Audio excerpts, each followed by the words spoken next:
बच्चों, आज पढ़ने जा रहे हैं 6 क्लास का चैप्टर नंबर 15, जिसका नाम है नौकर। नौकर यानी सेवा करने वाला, काम करने वाला। इस पाठ की लेखिका है अनु बंदोपाध्याय। इस पाठ में गांधी जी के जीवन की घटनाओं के बारे में बताया है। तो चलो करते हैं वीडियो की शुरुआत। आश्रम में गांधी कई ऐसे काम करते हैं जिन्हें आमतौर पर नौकर चाकर भी करते हैं। जिस जमाने में वे बैरिस्टरी से हजारों रुपए कमाते थे, उस समय भी वे प्रतिदिन हमेशा सुबह अपने हाथ से चक्की पर आटा पीसा करते थे। बैरिस्टरी का अर्थ होता है वकालत, जिससे वो हजारों रुपए कमाते थे। उस समय वह क्या करते थे कि सुबह अपने हाथ से चक्की पर आटा पीसा करते थे। चक्की चलाने में उनकी पत्नी कस्तूरबा, उनके लड़के भी हाथ बटाते थे। इस प्रकार घर में रोटी बनाने के लिए बारीक या मोटा आटा वे खुद पीस लेते थे। साबरमती आश्रम में गांधी जी पिसाई का काम जारी रखा। चक्की को ठीक करने में कभी कभी तो उनको घंटों मेहनत करनी पड़ती थी। एक बार एक कार्यकर्ता ने कहा कि आश्रम में आटा कम पड़ गया है। आटा पिसवाने में और हाथ बटाने के लिए गांधी जी खुद खड़े हो गए। गेहूं को पीसने से पहले गांधी जी है वो अच्छी तरह उनको बीनकर साफ करने पर जोर देते थे।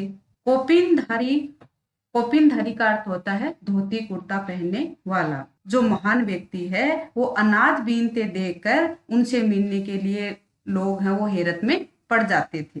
गांधी जी है वो बाहर के लोगों के सामने शारीरिक मेहनत का काम भी करते, उसमें गांधी जी को कोई शर्म नहीं आती थी। एक बार क्या हुआ कि उनके पास एक कॉलेज का छात्र मिलने आया। उनको अंग्रेजी भाषा के अपने ज्ञान का बड़ा गर्व था कि तो गांधी जी से बातचीत के अंत में वे छात्र ने बोला कि बापू, यदि मैं आपकी कोई सेवा कर सकूं तो कृपया मुझे अवश्य बताएं। उन्हें भी आशा थी कि बापू उन्हें कुछ पढ़ने लिखने का काम देंगे। गांधी जी ने उनके मन की बात को जान ली और बोले कि अगर आपके पास समय हो तो इस थाली के गेहूं बीन डालिए। आगंतुक बड़ी मुश्किल में पड़ गए, लेकिन जब कोई चारा नहीं था तो 1 घंटे तक गेहूं बीनने के बाद वह थक गया और गांधी जी से विदा मांगकर चल दिए। कुछ वर्षों तक गांधी जी ने आश्रम के भंडार का काम संभालने में मदद दी और सुबह की प्रार्थना के बाद वे रसोई घर में जाकर सब्जियां छीलते थे।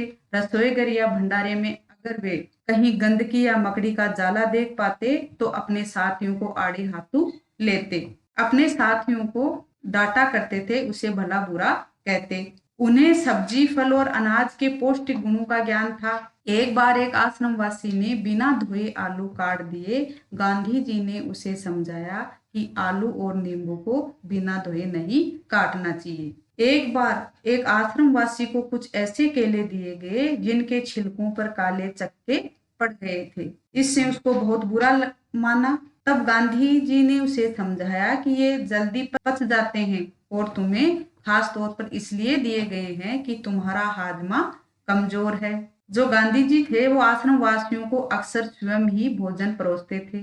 इस कारण वे बेचारे बेस्वाद उबली हुई चीजों के विरुद्ध कुछ कह भी नहीं पाते थे। दक्षिण अफ्रीका की एक जेल में सैकड़ों कैदियों को दिन में 2 बार भोजन परोसने का कार्य भी कर चुके थे। और आश्रम का एक नियम था कि सब लोग अपने बर्तन खुद साफ करें। रसोई के बर्तन बारी बारी से कुछ लोग दल बनाकर धोते थे। एक दिन गांधी ने बड़े बड़े पतीलों को खुद साफ करने का काम अपने ऊपर लिया। इन पतीलों की पेंदी में खूब कालिख लगी थी। राख भरे हाथों से वे एक पतीले को खूब जोर जोर से रगड़ने में लगे हुए थे। तभी उनकी पत्नी कस्तूरबा वहां आ गई। उन्होंने पतीले को पकड़ लिया और बोली, ये काम आपका नहीं है, इसे करने को और बहुत से लोग हैं। गांधी जी को लगा कि उनकी बात मान लेने में ही बुद्धिमानी है। वे चुपचाप कस्तूरबा को उन बर्तनों की सफाई सौंप कर चले आए। बर्तन एकदम चमकते न हो तब तक गांधी जी को संतोष नहीं होता था। एक बार जेल में उनको जो मददगार दिया गया उसके काम से गांधी जी असंतुष्ट होकर उन्होंने बताया कि वे खुद कैसे लोहे के बर्तनों को भी मांजकर चांदी सा चमका सकते थे। जब आश्रम का निर्माण हो रहा था उस समय वहां आने वाले कुछ मेहमानों को तंबुओं में सोना पड़ता था। एक नवागत को पता नहीं था, नवागत यानी नया आने वाला आदमी, उसको पता नहीं था कि अपना बिस्तर कहाँ रखना चाहिए, इसलिए उसने बिस्तर को लपेट कर रख दिया और ये पता लगाने गया कि उसे कहाँ रखना है। लौटते समय उसने देखा कि गांधी जी खुद उसका बिस्तर कंधे पर उठाए रखने रखने चले जा रहे हैं और आश्रम के लिए बाहर से बने कुएं से पानी खींचने का काम भी रोज करते थे। कौन करते थे? गांधी जी। एक दिन गांधी जी कुछ अस्वस्थ थे और चक्की पर आटा पीसने के काम में हिस्सा बटा चुके थे। उनके एक साथी ने उन्हें थकावट से बचाने के लिए अन्य आश्रम वासियों की सहायता से सभी बड़े छोटे बर्तनों में पानी भर डाला। गांधी जी को ये बात पसंद नहीं आई, मन में कुछ ठेस भी लगी। उन्होंने बच्चों के नहाने का एक टब उठा लिया और कुएं से उनमें पानी भरकर टब को सिर पर उठाकर आश्रम में ले आए। इसके बाद कार्यकर्ता को फिर बहुत पछतावा हुआ। महात्मा या बूढ़े होने के कारण उनको अपने हिस्से का दैनिक शारीरिक श्रम न करना पड़े, श्रम यानी काम न करना पड़े। उनमें हर प्रकार का काम करने की अद्भुत क्षमता और शक्ति थी। वह थकान का नाम भी नहीं जानते थे। दक्षिण अफ्रीका में बोअर युद्ध के दौरान उन्होंने घायलों को स्ट्रेचर पर लादकर एक एक दिन में 25-25 मील तक ढोया था। वह मीलों पैदल चल सकते थे। दक्षिण अफ्रीका में जब वे टोलस्टॉय बाड़ी में रहते थे, तब पास के शहर में कोई काम करने होने पर दिन में अक्सर 42 मील तक पैदल चलते थे। इसके लिए वे घर में बना कुछ नाश्ता साथ लेकर सुबह 2 बजे ही निकल पड़ते थे। शहर में खरीदारी करते और शाम होते होते वापस फार्म पर लौट आते थे। उनके अन्य जो साथी थे वो भी उनके इस उदाहरण का खुशी खुशी अनुकरण करते थे। अनुकरण यानी होता है नकल करना। एक बार क्या हुआ कि तालाब में भराई का काम चल रहा था, जिसमें गांधी जी के साथी लगे हुए थे। एक सुबह काम खत्म करके वे लोग फावड़े, कुदाल और टोकरियां लिए जब वापस लौटे तो देखते हैं कि गांधी जी ने उनके लिए तस्तरियों यानी प्लेटों में नाश्ते के लिए फल आदि तैयार करके रखे हैं। एक साथी ने पूछा, आपने हम लोगों के लिए ये सब कष्ट क्यों किया? क्या यह उचित है कि हम आपसे सेवा कराएं? गांधी जी ने मुस्कुराकर उत्तर दिया कि क्यों नहीं, मैं जानता था कि तुम लोग थके मांदे लौटोगे। तुम्हारा नाश्ता तैयार करने के लिए मेरे पास खाली समय था। दक्षिण अफ्रीका में रहने वाले भारतीयों के जाने माने नेता के रूप में गांधी जी भारतीय प्रवासियों की मांगों को ब्रिटिश सरकार के सामने रखने के लिए एक बार लंदन गए।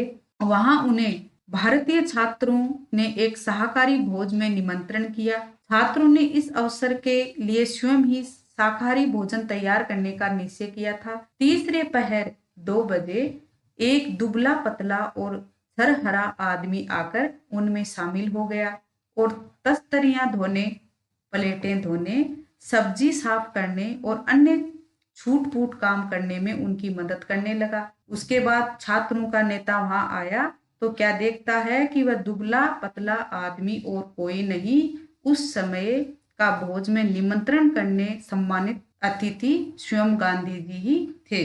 गांधी जी दूसरों से काम लेने में बहुत सख्त थे, लेकिन अपने लिए दूसरों से काम कराना उन्हें नापसंद था। एक बार एक राजनीतिक सम्मेलन से गांधी जब अपने डेरे पर लौटे तो रात हो गई थी। सोने से पहले वे अपने कमरे का फर्श बुहार रहे थे। उस समय रात के 10 बजे थे। एक कार्यकर्ता ने दौड़कर गांधी जी के हाथ से बुहारी ले ली। जब गांधी जी गांव का दौरा कर रहे थे, उस समय रात को यदि लिखते समय लालटेन का तेल खत्म हो जाता तो भी वे चंद्रमा की रोशनी में ही पत्र पूरा कर लेना ज्यादा पसंद करते थे, लेकिन सोते हुए अपने किसी थके हुए साथी को नहीं जगाते थे।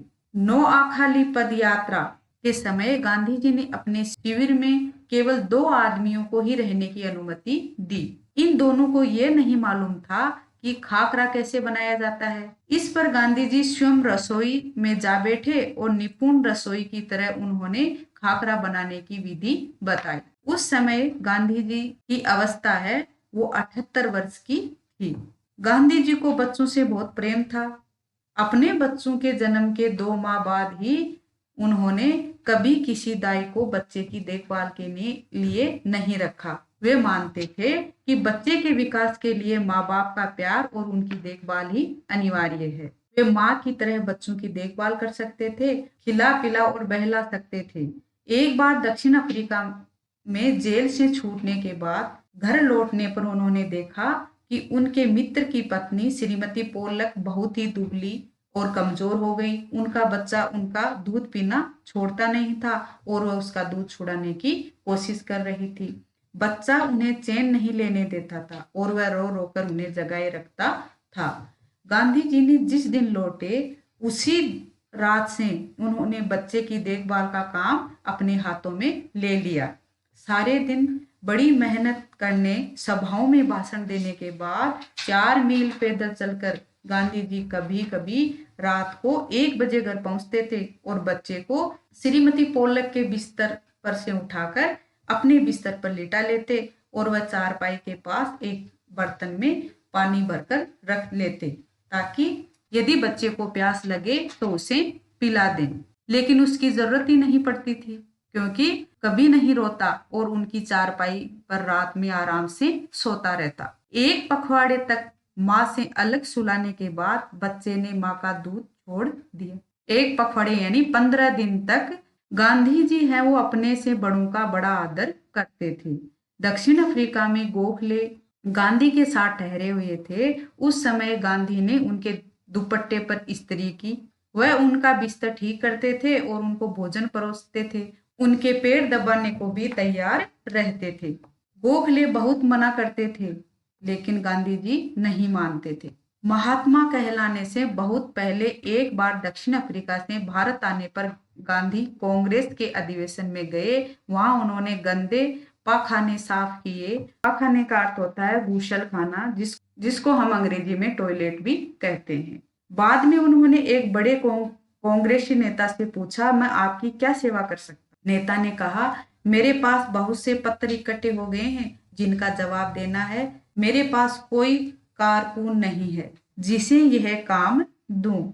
क्या तुम यह काम करने को तैयार हो? गांधी जी ने कहा, जरूर, मैं ऐसा कोई भी काम करने को तैयार हूं जो मेरी सामर्थ्य से बाहर न हो। यह काम उन्होंने थोड़े ही समय में समाप्त कर डाला और उसके बाद उन्होंने उन नेता की कमीज के बटन आदि लगाने और उनकी अन्य सेवा का काम खुशी से किया।